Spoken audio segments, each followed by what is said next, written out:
जय श्री कृष्ण। ओम नमः शिवाय। हर हर महादेव। भक्तों, रवि प्रदोष व्रत जो कि रविवार के दिन पड़ता है, हिंदू धर्म में विशेष महत्व रखता है। इस व्रत को भगवान शिव की आराधना और उनके आशीर्वाद की प्राप्ति के लिए किया जाता है। हिंदू पंचांग के अनुसार त्रयोदशी तिथि 8 जून को सुबह 7:17 पर प्रारंभ होगी और 9 जून 2025 को सुबह 9:35 पर समाप्त होगी। उदय तिथि मान्य होने के कारण प्रदोष व्रत 8 जून 2025 को रखा जाएगा। इस दिन रविवार होने के कारण रवि प्रदोष व्रत का संयोग बन रहा है। त्रयोदशी तिथि में शुभ मुहूर्त यानी प्रदोष काल में भगवान शिव का पूजन जला अभिषेक होता है। तो हम आपको आज के दिन रवि प्रदोष व्रत कथा का श्रवण कराएंगे। सबसे पहले हम विघ्नहर्ता भगवान श्री गणेश जी का ध्यान करेंगे और आह्वान करेंगे।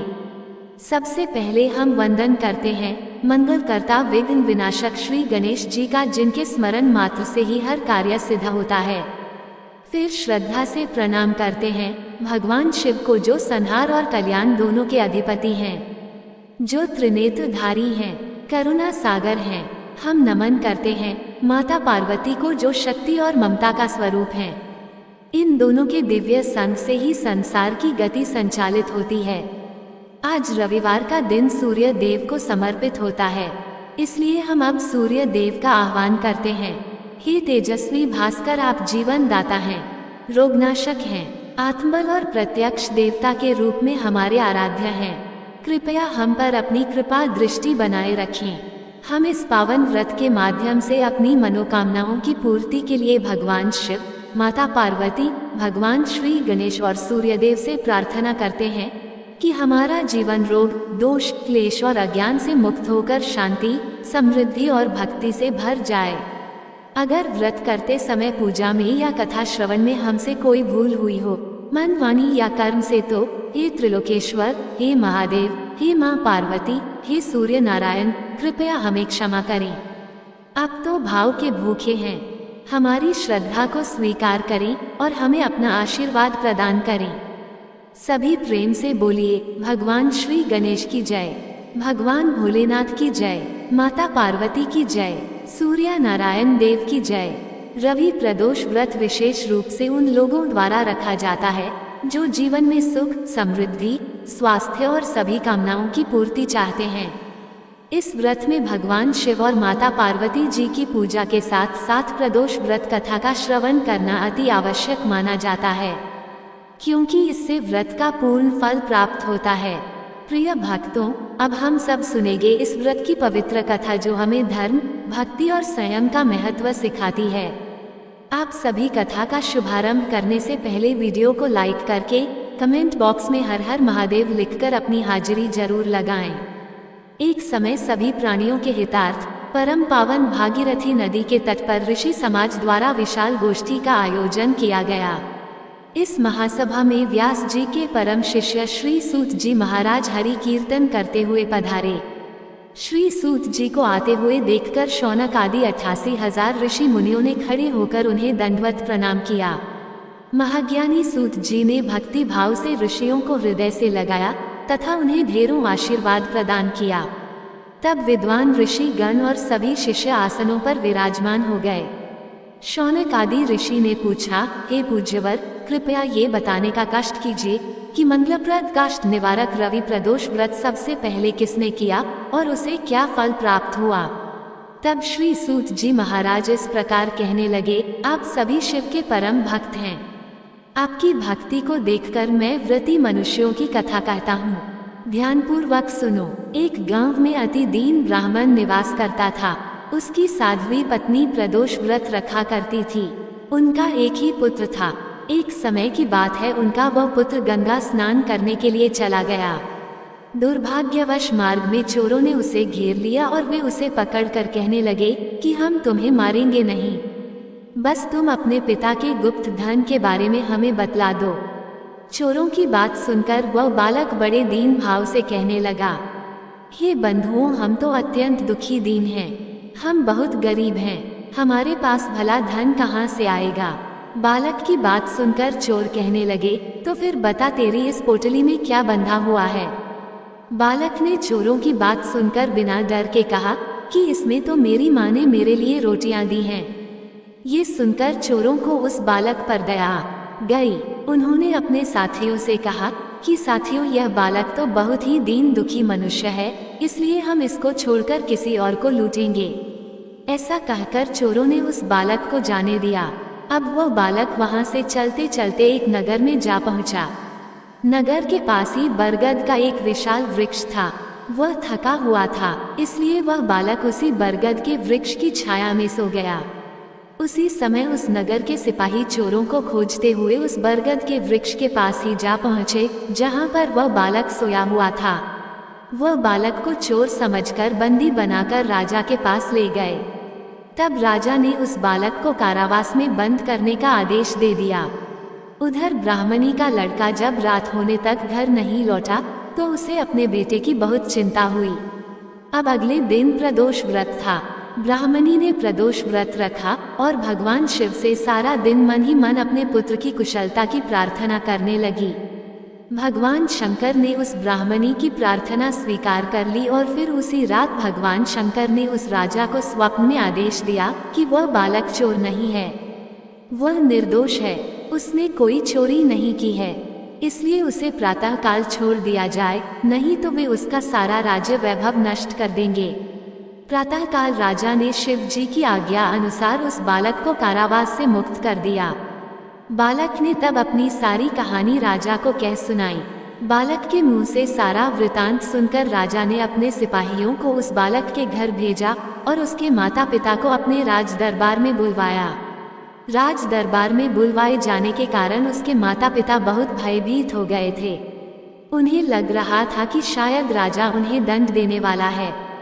राजा ने उन दोनों को भयभीत देखकर कहा कि आप डरिए मत, आपका बालक तो निर्दोष है। तब राजा ने ब्राह्मण को 5 गांव दान में दे दिए, जिससे कि वे सुखपूर्वक अपना जीवन बिता सके। इस प्रकार भगवान शिव की कृपा से और प्रदोष व्रत के प्रभाव से वह ब्राह्मण परिवार अब आनंद से रहने लगा। इस प्रकार रवि प्रदोष व्रत के दिन जो भी मनुष्य भगवान शिव की पूजा प्रदोष काल में करके इस व्रत कथा को पढ़ता है या दूसरों को सुनाता है, भोलेनाथ उन पर सदा अपना आशीर्वाद बनाए रखते हैं और भोलेनाथ की कृपा से ऐसे भक्त सदा सुखी और निरोगी होकर अपना जीवन बिताते हैं। ये थी रवि प्रदोष व्रत कथा। प्रिय भक्तों, पुकारने पर भोलेनाथ अपने भक्तों की किस प्रकार सहायता करते हैं, अब इस विषय में जुड़ी एक और कथा सुनिए। बहुत समय पहले की बात है। एक छोटे से गांव में घनश्याम नाम का एक ब्राह्मण रहता था। वह भगवान शिव का बहुत बड़ा भक्त था और पूरी निष्ठा से उनकी आराधना करता था। घनश्याम का जीवन साधारण था, परंतु उसकी भक्ति और विश्वास में अद्वितीय शक्ति थी। वह प्रतिदिन सुबह और संध्या को शिवलिंग पर जल चढ़ाता, ओम नमः शिवाय का जप करता और भोलेनाथ की कथा सुनता था। एक बार घनश्याम के जीवन में एक बड़ा भारी संकट आया। उसके गांव में एक भीषण अकाल पड़ा और गांव के सभी लोग भूखमरी और कष्ट का सामना करने लगे। गांव वालों ने अपने सभी देवी देवताओं की पूजा की, पर स्थिति में कोई सुधार नहीं हुआ। धीरे धीरे लोग हताश हो गए, लेकिन घनश्याम का विश्वास अधिक था। उसने सोचा कि यह शिवजी की परीक्षा है और इसे धैर्यपूर्वक पार करना होगा। फिर उसने एक दिन दृढ़ संकल्प लिया और पास के ही वन में जाकर शिवजी की घोर तपस्या करने का निश्चय किया। उसने 21 दिनों तक निरंतर उपवास किया, सिर्फ बेलपत्र और जल के सहारे भगवान शिव का ध्यान करता रहा। उसकी भक्ति और तपस्या देखकर स्वयं भगवान शिव प्रसन्न हुए और उसके सामने प्रकट हुए। भगवान शिव ने कहा, हे घनश्याम, मैं तुम्हारी तपस्या और भक्ति से अत्यंत प्रसन्न हूँ। तुम मुझसे कोई भी वरदान मांग सकते हो। घनश्याम ने हाथ जोड़कर भगवान को प्रणाम किया और बड़ी विनम्रता से कहा, प्रभु, मेरा जीवन तो आपकी सेवा और भक्ति में ही समर्पित है। मुझे अपने लिए कुछ नहीं चाहिए, परंतु मेरे गांव वाले बहुत कष्ट में हैं। आप कृपया उनकी पीड़ा दूर कर दीजिए और गांव में सुख समृद्धि का आशीर्वाद दीजिए। तब भगवान शिव ने मुस्कुराते हुए आशीर्वाद दिया और कहा, भक्त, तुमने निस्वार्थ भक्ति से मुझे प्रसन्न किया है। अब तुम्हारे गांव में कभी अकाल नहीं पड़ेगा और समृद्धि भी हमेशा बनी रहेगी। इस तरह भगवान शिव के आशीर्वाद से गांव में तुरंत ही बारिश शुरू हो गई। खेतों में हरियाली लौट आई और गांव वालों के चेहरे पर खुशियां छा गई। सभी ने घनश्याम की भक्ति की सराहना की और उसे सम्मानित किया, लेकिन घनश्याम ने सारा श्रेय भगवान शिव को दिया और कहा, ये सब तो मेरे प्रभु की कृपा है। इस प्रकार घनश्याम की निस्वार्थ भक्ति और भगवान शिव की कृपा से गांव में समृद्धि और शांति वापस आ गई। ये कथा हमें सिखाती है कि सच्ची भक्ति और निस्वार्थ सेवा का फल कभी व्यर्थ नहीं जाता और भगवान शिव अपने भक्तों की हर विपत्ति, हर दुख को अवश्य ही दूर करते हैं। प्रेम से बोलिए भोले शंकर भगवान की जय। भक्तों, अब हम सुनेंगे भगवान शिव की पावन व्रत कथा। पौराणिक कथा के अनुसार एक बार चित्रभानु नामक एक शिकारी था। पशुओं की हत्या करके वह अपने परिवार को पालता था। एक बार वह एक साहूकार का ऋणी बन गया, लेकिन ऋण समय पर न चुका सकने पर क्रोधित साहूकार ने उसको शिव मठ में बंदी बना लिया। जिस दिन बंदी बनाया, संयोग से उस दिन शिवरात्रि थी। बंदी रहते हुए वह शिकारी मठ में शिव संबंधी धार्मिक बातें सुनता रहा। वहीं पर उसने शिवरात्रि व्रत की कथा भी सुनी। संध्या होने पर साहूकार ने उसे बुलाया और ऋण चुकाने के लिए पूछा। तब शिकारी ने अगले दिन सारा ऋण चुका देने का वचन दिया। साहूकार ने उसकी बात मान ली और उसे छोड़ दिया। शिकारी जंगल में शिकार करने के लिए निकला, लेकिन दिन भर बंदी गृह में रहने के कारण वह भूख और प्यास से अति व्याकुल था। सूर्यास्त होने पर वह एक जलाशय के पास गया और वहीं घाट के किनारे एक पेड़ पर थोड़ा सा जल पीने के लिए लेकर चढ़ गया, क्योंकि उसे पूरा विश्वास था, उम्मीद थी कि कोई ना कोई जानवर अपनी प्यास बुझाने के लिए यहाँ जरूर आएगा। जिस पेड़ पर वह चढ़ा वह बेलपत्र का पेड़ था और उसी पेड़ के नीचे शिवलिंग भी था, जो कि उस समय सूखे बेलपत्रों से ढके होने के कारण दिखाई नहीं दे रहा था। शिकारी को भी इस बात का पता नहीं चला। वो भूख और प्यास से थका हुआ था तो उसी मचान पर बैठ गया।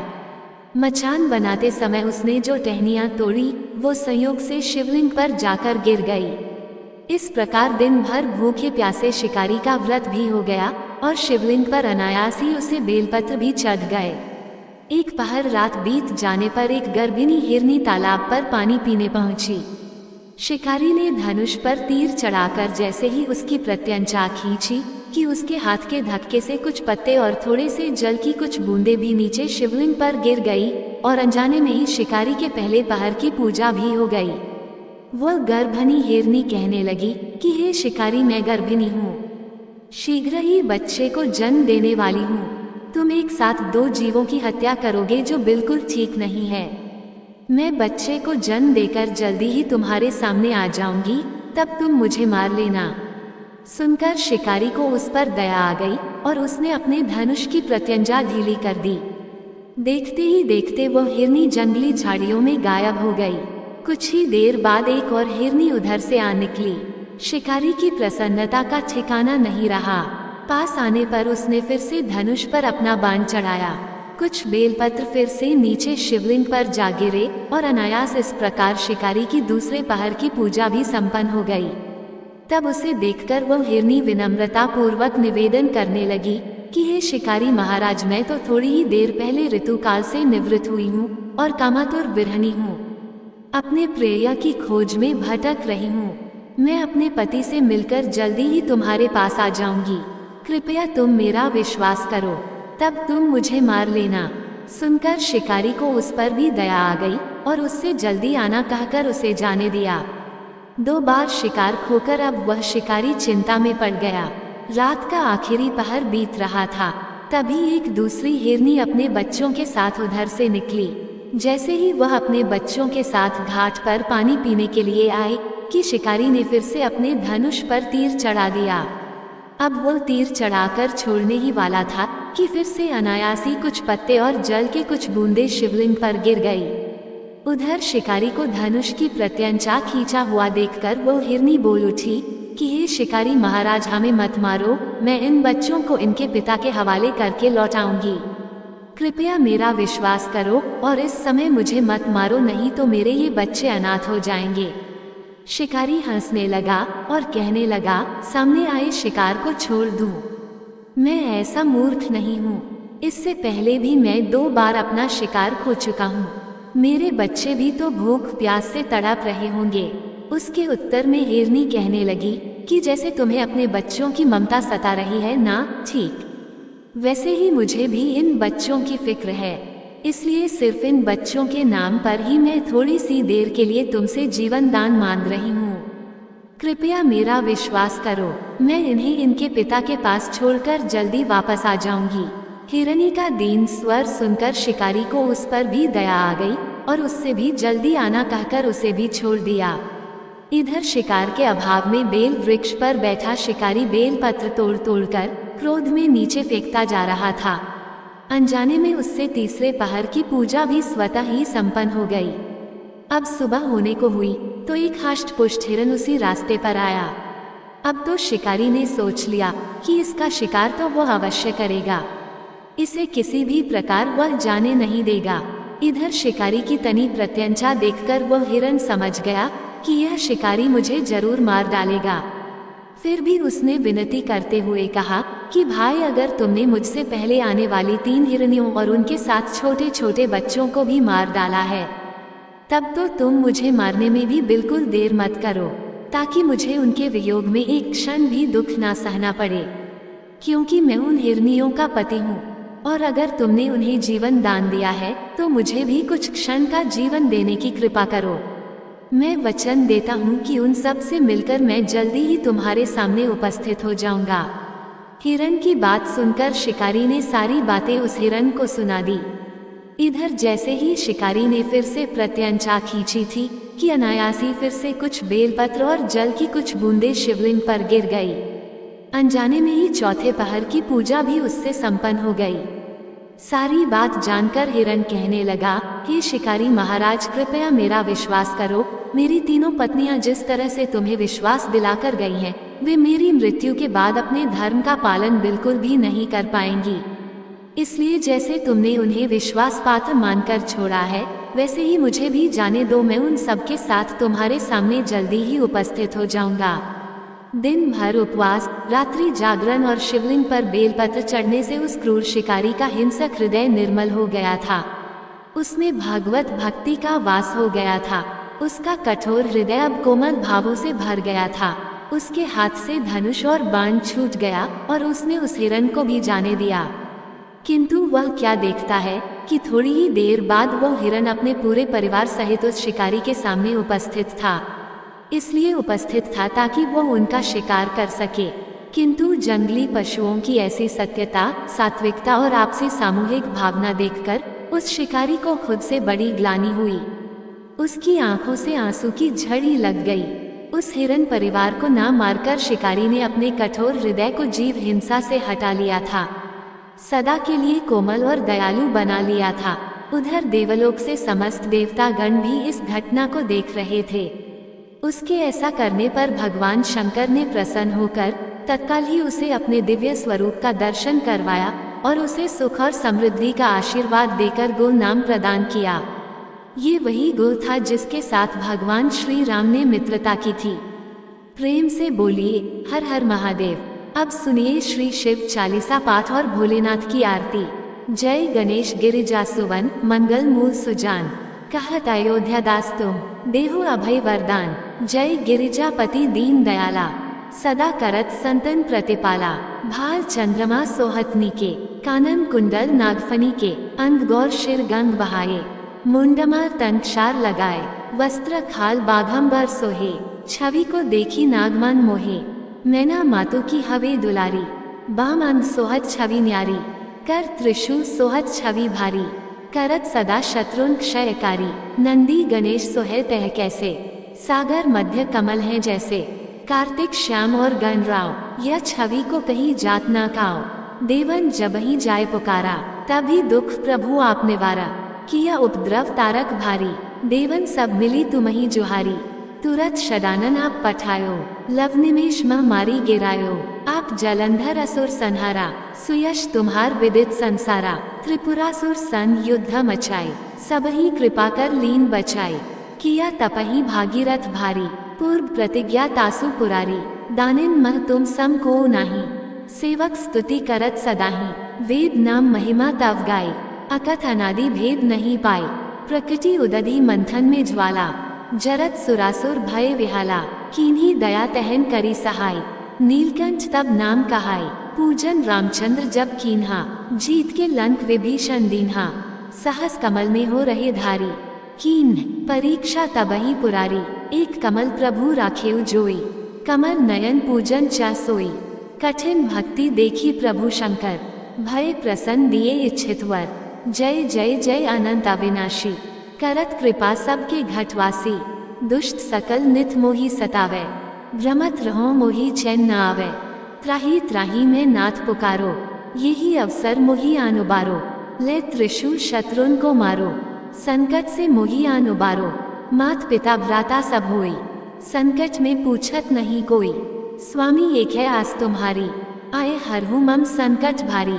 धन निर्धन को देत सदाही, जो कोई जांचे सो फल पाही। स्तुति के ही विधि करे तुम्हारी, क्षमहु नाथ अब चूक हमारी। शंकर हो संकट के नाशन, मंगल कारण विघ्न विनाशन। योगी यति मुनि ध्यान लगावे, शार्द नारद शीश नवावे। नमो नमो जय नमः शिवाय, सुर ब्रह्मादिक पार न पाए। जो ये पाठ करे मन लाए, ता पर होत है शंभु सहाय। ऋणिया जो कोई हो अधिकारी, पाठ करे सो पावन हारी। पुत्रहीन कर इच्छा जोई, निश्चय शिव प्रसाद ते ही होई। पंडित त्रयोदशी को लावे, ध्यान पूर्वक होम करावे। त्रयोदशी व्रत करे हमेशा, ताकि तन नहीं रहे कलेशा। धूप दीप नैवेद्य चढ़ावे, शंकर सम्मुख पाठ सुनावे। जन जन के पाप नसावे, अंत धाम शिवपुर में पावे। कहे अयोध्या दास आस तुम्हारी, जानी सकल दुख हरहु हमारी। नित नेम कर प्रातः ही, पाठ करौन चालीसा। तुम मेरी मनोकामना पूर्ण करो जगदीश। मत्सर छठी हेमंत ऋतु, संवत 64 जान। स्तुति चालीसा शिव ही, पूर्ण कीन कल्याण। शिव आरती ओम जय शिव ओंकारा, ओम जय शिव ओंकारा। स्वामी जय शिव ओंकारा, ब्रह्मा विष्णु सदाशिव अर्धांगी धारा। ओम जय शिव ओंकारा, एकानन चतुरानन पंचानन राजे। स्वामी पंचानन राजे, हंसासन गरुड़ासन वृषवाहन साजे। ओम जय शिव ओंकारा, भुज 4 चतुर 10 सोहे। स्वामी 10 सोहे, मुंडमार तन पर सोहे, चंदन मृग मोहे। ओम जय शिव ओंकारा, श्वेतांबर पीतांबर बाघांबर अंगे। स्वामी बाघांबर अंगे, संकादिक गरुड़ादिक भूतादिक संगे। ओम जय शिव ओंकारा, कर मध्य कमंडल चक्र त्रिशूल धारी। स्वामी त्रिशूल धारी, सुखकारी दुखारी जग पालनकारी। ओम जय शिव ओंकारा, ब्रह्मा विष्णु सदाशिव जानत अविवेका। स्वामी जानत अविवेका, प्रणवाक्षर में शोभित ये तीनों एका। ओम जय शिव ओंकारा, त्रिगुण स्वामी जी की आरती जो कोई नर गावे। स्वामी जो कोई नर गावे, कहत शिवानंद स्वामी सुख संपत्ति पावे। ओम जय शिव ओंकारा, प्रेम से बोलिए जय श्री हरि विष्णु। हर हर महादेव। ऐसे ही और भी रोचक और आध्यात्मिक वीडियो के लिए चैनल को सब्सक्राइब कर लें। दोस्तों, आपको ये कथा कैसी लगी कृपया कमेंट करके जरूर बताएं। वीडियो पसंद आया हो तो लाइक करें और अपने दोस्तों के साथ शेयर करें। कमेंट बॉक्स में हर हर महादेव लिखना ना भूलें। फिर मिलते हैं एक और दिलचस्प वीडियो के साथ। धन्यवाद। जय श्री कृष्ण।